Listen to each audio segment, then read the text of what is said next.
Hello, my name is Dwight Affelt. I'm a trustee for the Maple Plain Community Church and here to represent the trustee board. I share the same concerns that Dominic expressed. Since the November 28, 2016 hearing, we've seen a $17,000 increase in our assessment across the 3 properties. And I don't feel that the distribution of the burden for the assessment has been equally distributed. If we just look, for example, at the city's property identified as parcel 43-0004, there are 765 lineal feet of frontage, and that parcel is zoned as commercial, as on the Hennepin County website. The city's assessment is $114 per foot.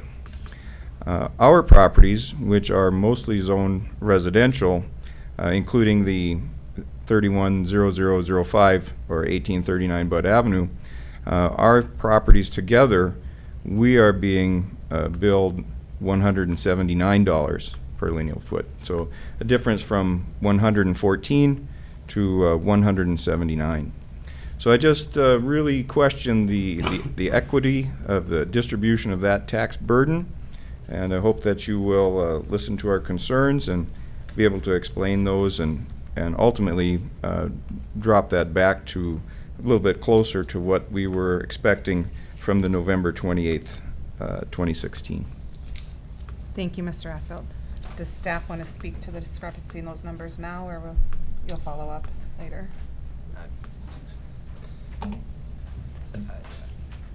Again, I think part of it too is, and I can get more specific with you as well. Part of it is that the park could be zoned differently even than the properties up there. That's a common theme. I know that one of the challenges throughout this whole process is looking at one of the positions we're in is that we have to base a assessment based off of highest and best use.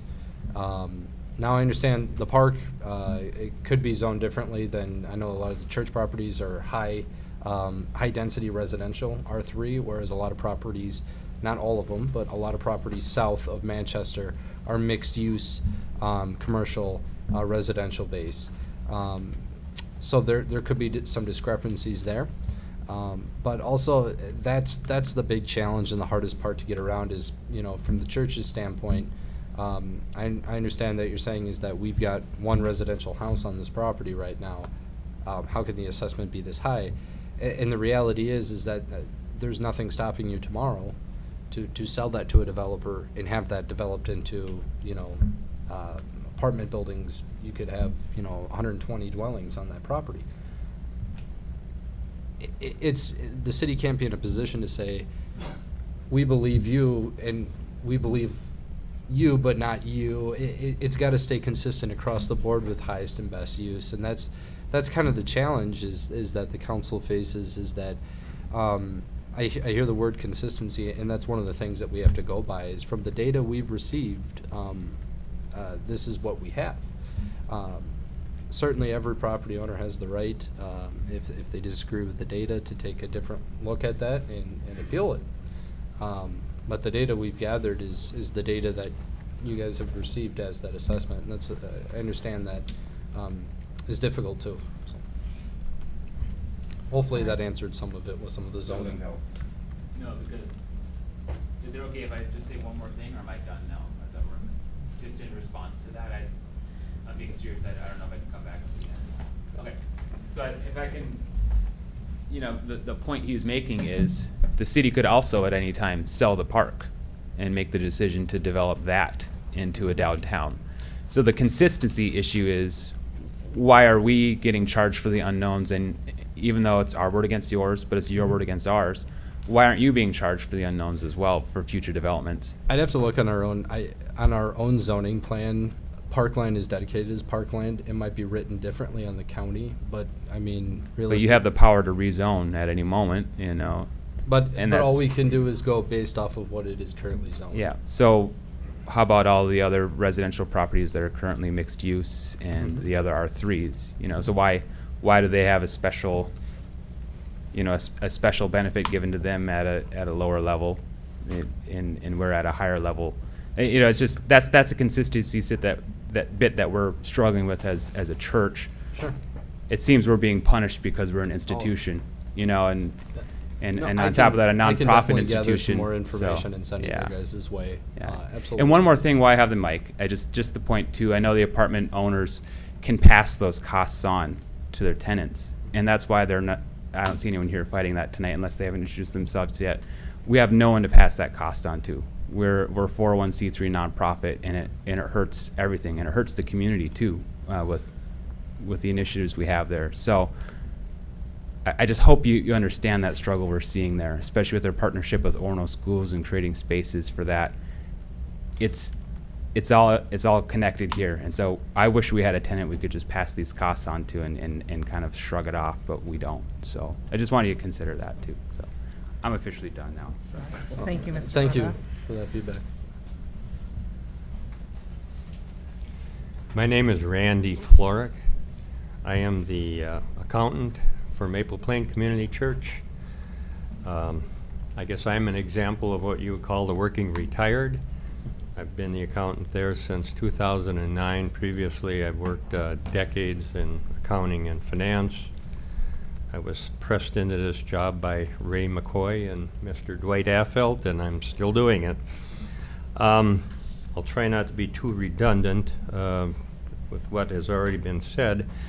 I'm concerned about making comparisons between the tabled hearing results of November 28, 2016 and the current assessments at this hearing. The church building had increased between those two hearings from 45 to 50,000, which is 11%. Our south parking lot assessed at $7,879 did not increase at all between those two assessment dates.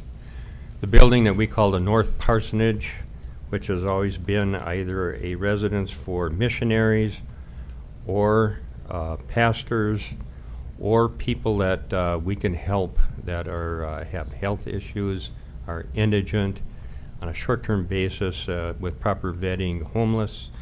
That property was assessed originally at $15,900. We currently have a $27,950 assessment, which is a 75.8% increase. Again, I hate to be redundant, but I have been affiliated with the church as an attendee member since 1978. That home has always been occupied as a residence and not used for any other purpose. It's administrated primarily by our missions board. They have, with the trustees, shared control over that property. I would argue also for consistency on a residential basis or on a per-foot basis. I know it's a larger lot than a lot of the residential lots. I think it's 200 or 207 feet. But I feel that if nothing else, we would revert back to that $15,900 assessment, and at worst case, add the 11% that was added onto the church building and raise that possibly to, I think that would be somewhere in the area of $17,650. That's a number that I'm throwing out without any discussion with our church chairman or our trustee board, but to me, it seems like that would be a fair number.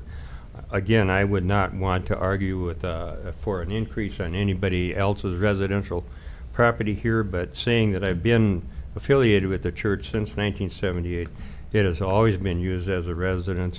The mission board has plans to always use it as a residence for individuals that have a need. We currently are planning on bringing somebody back that has been in the missions and putting them in there now. Thank you, Mr. Florick. Okay.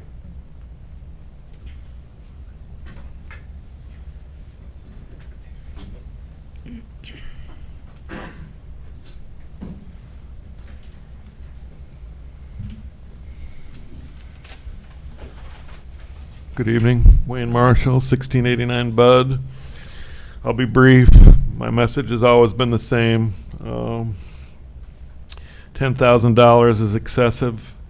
We're talking about 10% of the value of my home or close to it. I'm totally in accord with Caitlin. I think $6,000 to $7,000 would be far closer to reality, and would be a just assessment. I'm not saying you shouldn't, that I don't want to pay. I thought the project went wonderfully. I think it's great, but to be assessed 10% of the value of your home is it is clearly excessive.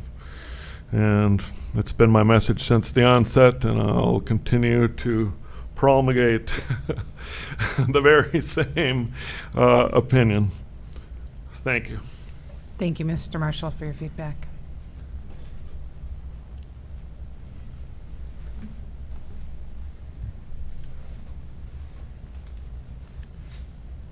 Any other comments for the public hearing?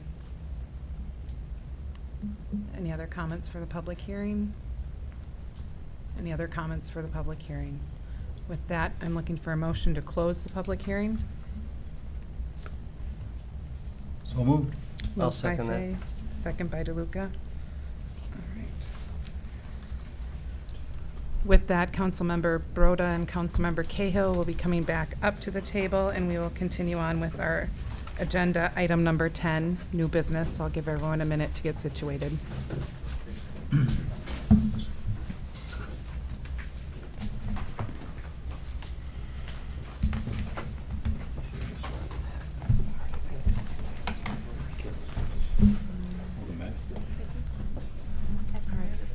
Everyone ready? All right. Item number 10, new business, review quotes for Parkview Road and Maplewood Ridge Drive. Thank you, Mayor and Council. As you saw in the item in the agenda packet, quotes were anticipated to be received on Thursday, August 24th. We didn't receive any quotes at that time.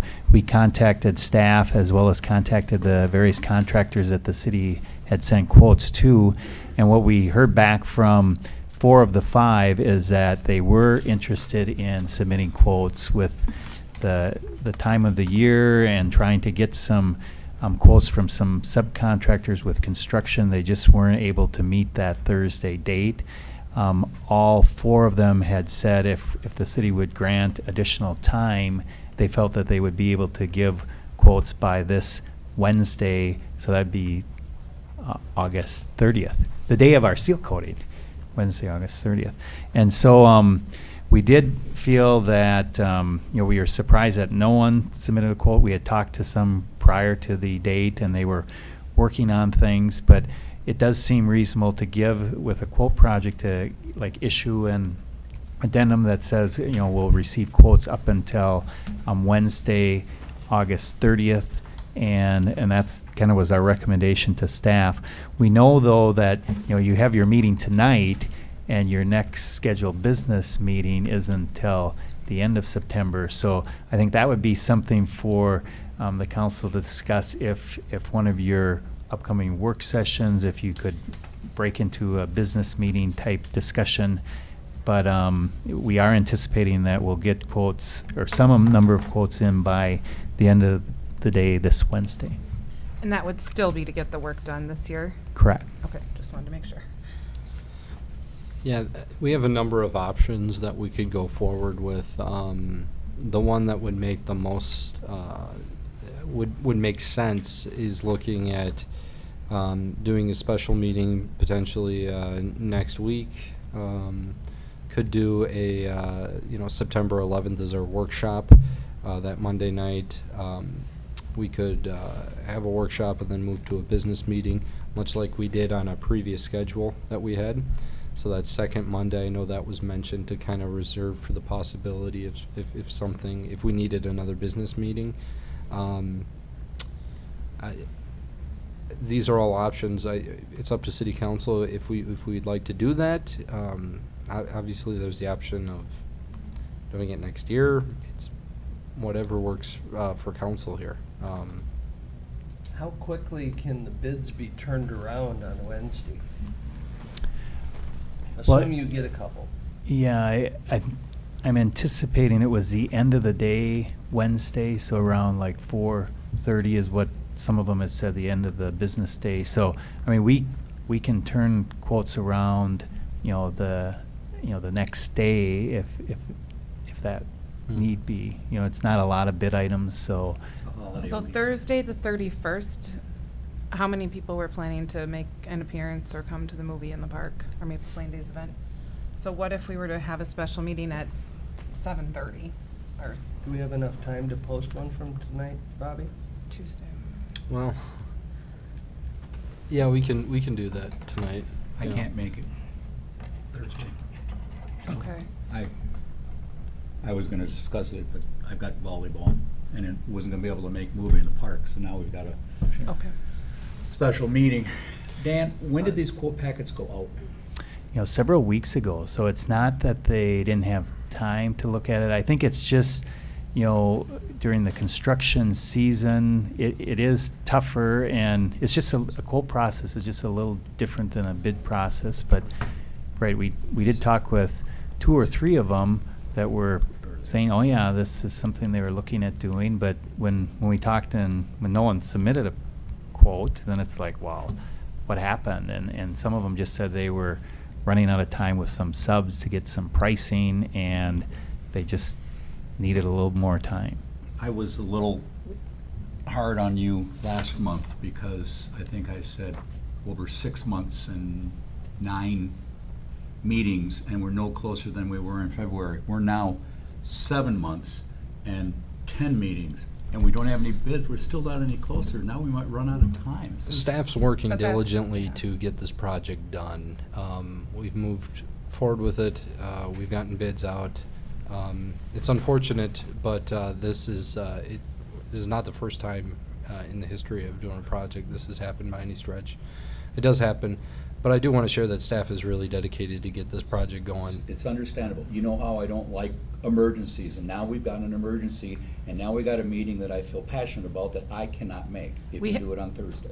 We have not set the meeting yet, and staff has done everything we've asked them to do, and this is unfortunate, and it's very frustrating for all of us, but together, we agree the project is gonna happen this year. We wanna do it right, and we need to find a time that is going to work for at least 3 of us. The thing with the 11th, and the reason I did not go there, is Councilmember DeLuca will be gone, and I will be leaving at 6:40 for a back-to-school night. Oh, sure. And my family, I can't change that. That's a school thing. So we can do the 11th. Councilmember DeLuca and I will not be there. If you 3 are sure you're gonna be there, or we can look at another date.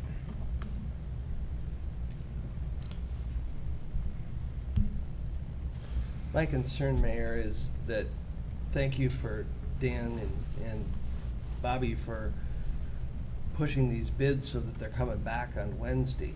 I mean, that was the best solution I've heard all night, was that there's That we still a should- hope that we can get some bids. I think in many ways, the quicker that we can get to that, the better off we're gonna be. The fall is slipping away.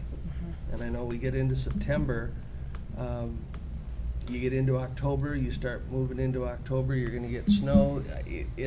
It's not a good situation. How about, as a solution, next Tuesday, we have an EDA meeting at 7 o'clock. What if we had a business meeting at 8 o'clock right afterwards? And it would have this on there. It would have actually enough time for council to review the quote package as well. If we get them out Thursday, then you would have the long weekend to review the quote packages. We reconvene 8 o'clock Tuesday night after the EDA meeting and take action then.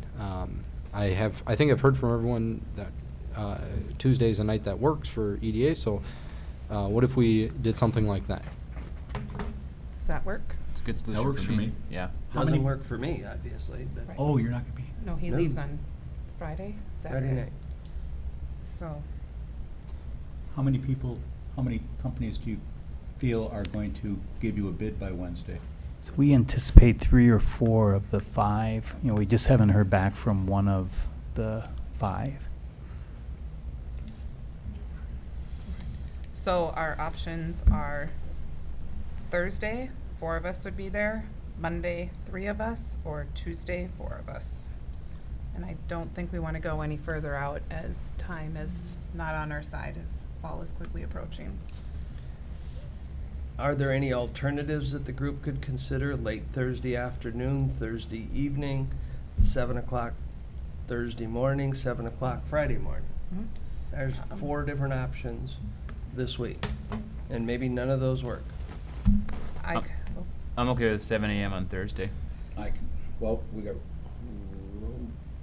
I'm in St. Paul all day Thursday for training from 8 to 4, but I could do Thursday night or Friday morning. Thursday night doesn't work for John. Oh yeah, sorry. Friday morning. We can do it really early. I I'll know go 5 Caitlin's o'clock. okay with that. I'd be here. 5 For a.m. I'd be here. 5-minute meeting. Dan got his attention. It's still didn't you, Dan? dark out. Don't you want to see things? It's gotta be 7 or 4. Should be up all Does night. that work for staff? When, 5 a.m. Friday morning? No. No. Oh, 7?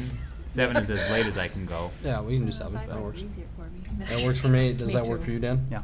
Otherwise, yep, we can do that. 7 a.m. Friday morning. Okay. All right. We'll have a meeting on Friday, September 1st at 7 a.m. here to go over bids for Parkview and Maple Ridge. And we'll have those in a packet.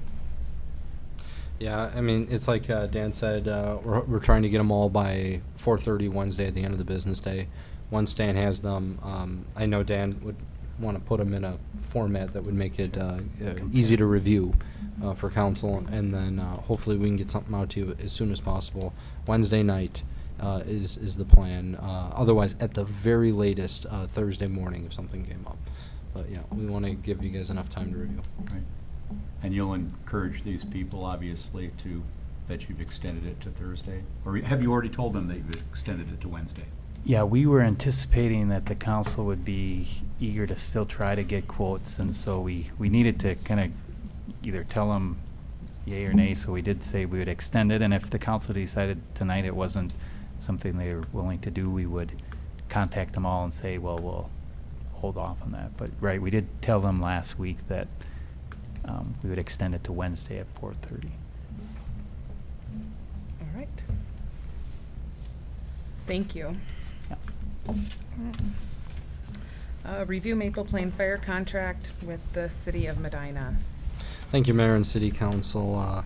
What you have before you is a amended fire contract with the City of Medina in Maple Plain. The contract is regarding Maple Plain Fire Department and the services that we offer to the City of Maple Plain. We offer some fire protection services to the areas like the Holiday gas station, and then kind of the retail shops there on the left. We also offer some, there's a development just further up on Baker Park Road that we offer some services on the right there. We don't cover a ton of Medina by any stretch at all, but we do have some services, and when we do provide those services, typically we put together an agreement with the two. This was negotiated with the city administrator of Medina, myself, our fire chief, Jess McCoy, and their police chief over there, Ed. And so kind of the components of the agreement is it's a 2-year agreement. It would be effective January 1st, 2018, and it would conclude on December 31st, 2019. The base compensation for the services that we provide, we would receive $5,557.82 for 2018 with a CPI, Consumer Price Index, increase no less than 2%, no more than 5%. This would represent 100 call hours in each calendar year. If for some reason we were to exceed 100 call hours, there would be an hourly rate equal to $160 to our fire department. So that's in effect for both 2018 and 2019. So that's kind of the basics of the agreement that we have. I'd be happy to answer any questions that council may have regarding this fire agreement. What's our current contract with Medina? In terms of Dollars. compensation or Yeah. hours, it's the same thing. It's 100 call hours, and it's the only difference between 2018, 2019 is consumer price index. I mean, it's going up 2-3%, whatever the consumer price index is for the services that we're And has there providing. been any analysis of whether or not this is this paying for itself? Are we covering our costs? From what it sounds like from Fire Chief McCoy, there was no objections on his side due to the cost and the calls that we have out there. We don't typically have too many calls out in Medina. I don't believe we've ever, in my time, exceeded the 100 calls hours while we've been providing services in the last few years that I've been around. Because the base contract is basically at $55 an hour. Correct. And at an hour 101, it jumps up to 160. Why isn't the base price of this $16,000? This has been we've had an agreement very similar to this with Medina in the past. I can certainly ask more if we want to do a market analysis on Medina and figure out a different number to charge them. We can do that. Where do these dollars go? They go to the fire department budget. So Yep. is that part of the overall budget for? Correct. So the more of this, the less tax dollars we have to put in? Correct.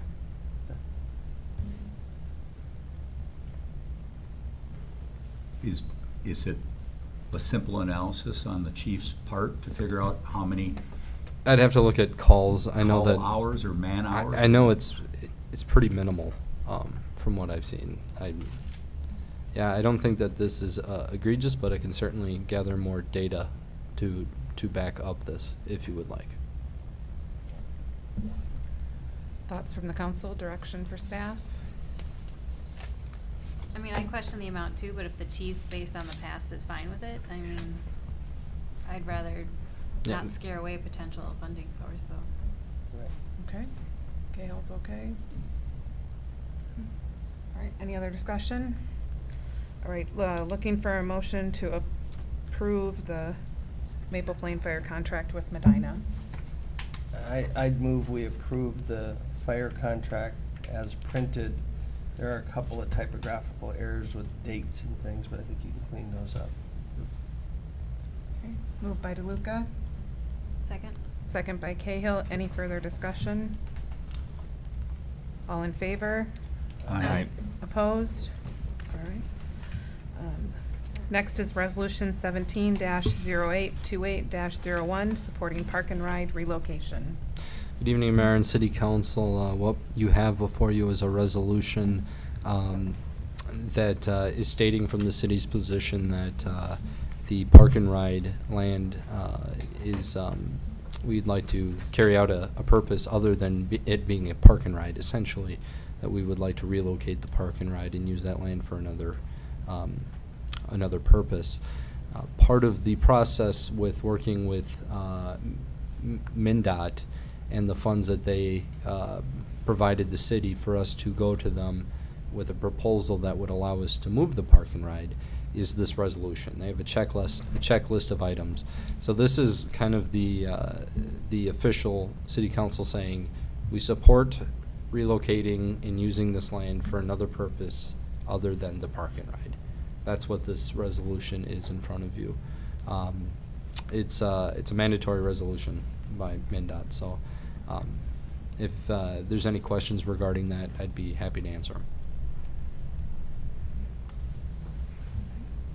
Looking for a motion to approve Resolution 17-0828-01, supporting park and ride relocation.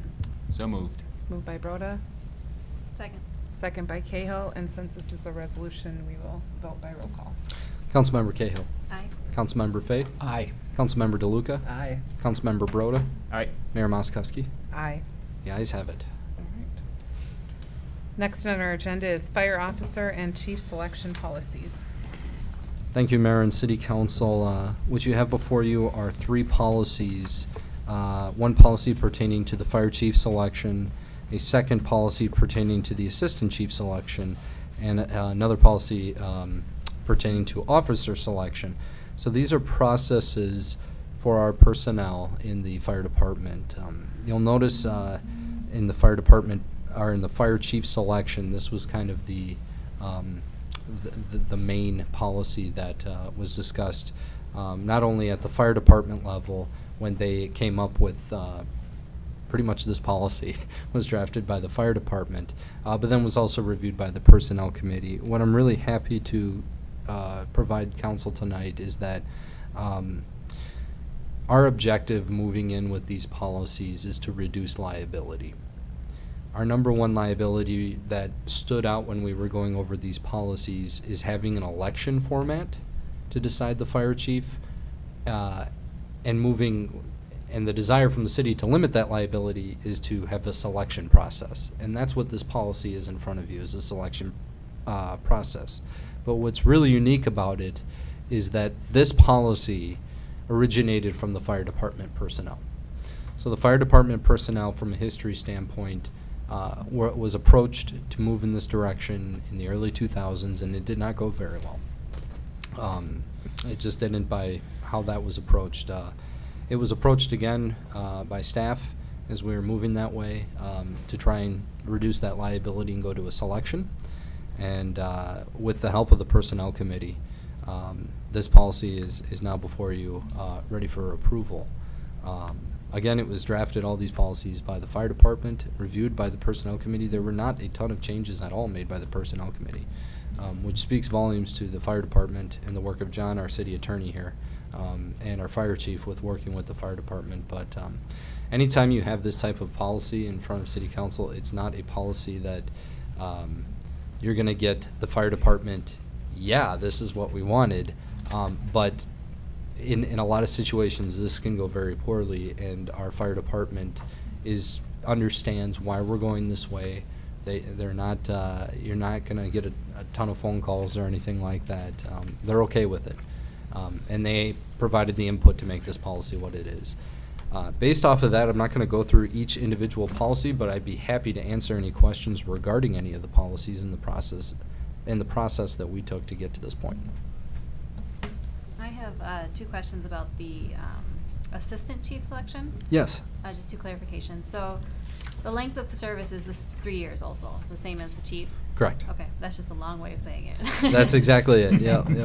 And then the second line in that same bullet point, about a fire chief being reselected, assistant chief must also be reselected. Does that mean that if 2 of the assistant chiefs chose not to continue, that same chief could not be reselected? I think what that's getting at is that if, for some reason, the fire chief, in the middle of its 3-year term, decided to step down, and one of our, assistant fire chiefs that, you'd want to take a look at them to be the next fire chief, given that their role is that then you would keep going down the process of filling the position of assistant fire chief, then if that assistant chief became the fire chief. That's what that's getting at, if that makes sense. It's kind of a confusing way. I think John can speak on that too. Certainly. The length of service on the assistant chiefs, one of the issues there would have been adjusting for a scenario in which, because as you saw, the assistant chiefs track the chief's term.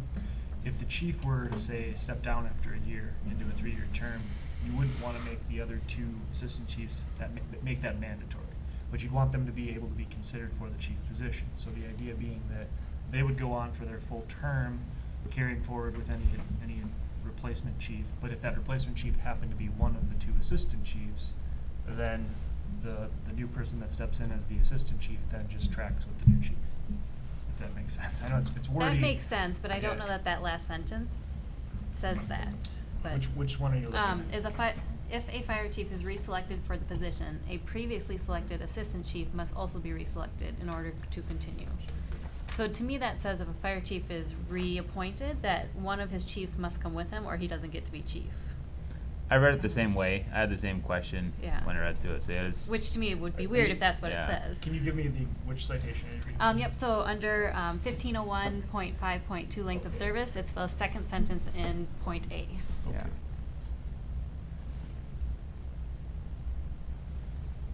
I see what you're saying.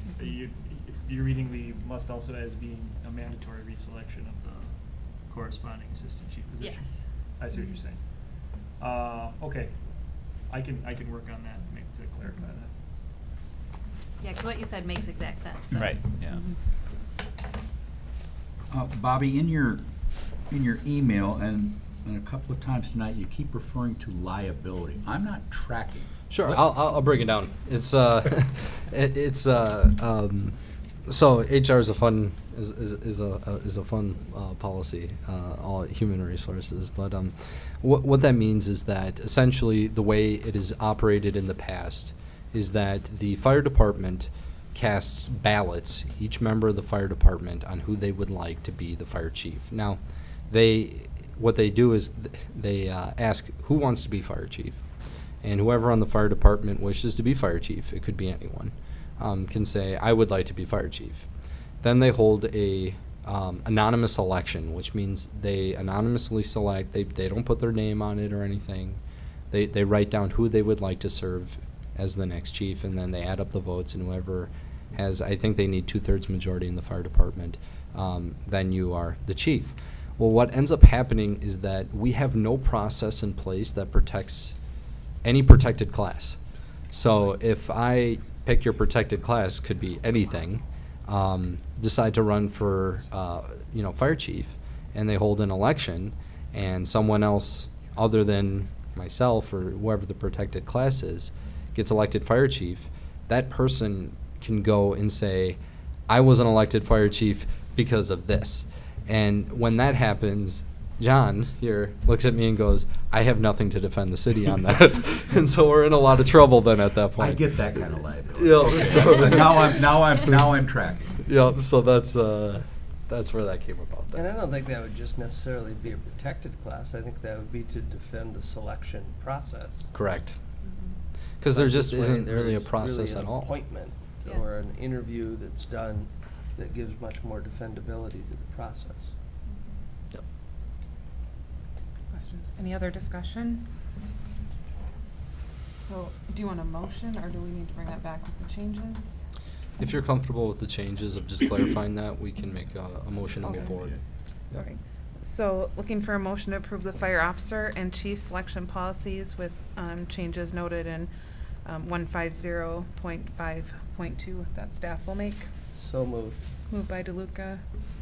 If I may, Oh, Madam Mayor, sorry, very yes. quickly, on the assistant chief and chief policies, paragraph A, will actually in the final version be slightly altered. I don't think the absolute final version to make it, basically you'll notice that the line says will be notified. I recommended that some language be inserted just to say that what that process was. It's at a meeting, they'll be told. The idea being is the burden should be on the chief to inform, and that's where it should end. That change has been made in those two policies. It just doesn't, it's not reflected, I see here. So that'll be in the final version as well. Thank you for that Thank you. addition. I second. Second by Rhoda. Any further discussion? All in favor of approving the policies with the changes noted in the addition? Aye. Aye. Opposed? All right, motion carries. All right, council reports and other business. We'll start with Councilmember Cahill. I have nothing additional to report, other than I hope to see everyone at the movie on Thursday.